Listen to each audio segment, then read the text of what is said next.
Hello' everyone, কি খবৰ সকলোৰে? আশা কৰিছোঁ সকলোৱে ভালেই আছে।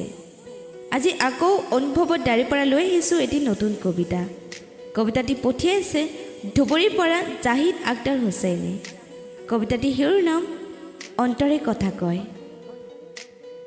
ভালপোৱাত ইমান বিষাদ কিয়? যদি বিষাদ থাকে বুলি জানিলোহেঁতেন, ভাল লগা ভালপোৱা নাম নিদিলোহেঁতেন। দূৰৰ পৰা চাই উপভোগ কৰিলোঁ হয়। সুখবোৰ ভাল লগাবোৰ এতিয়া কি নাম দিম এই সম্পৰ্ক? ভাল লগা, ভাল পোৱা নে বিষাদ? ভাল লগাৰ পৰাই ভাল পোৱা হয়, কিন্তু ভাল পোৱা বেছি হ'লে চাগে বিষাদ হৈ হৃদয়ত খুচৰি ধৰে। বিষাদে বিষ হৈ গুৰুত্ব নষ্ট কৰে। এনে বিষ যাক অমৃতেও সলনি কৰিব নোৱাৰে। খং, অভিমান, মৰম ক'ৰবাতে হেৰাই পৰে, পুনৰ উলটি গ'লেও পোৱা নাযায়।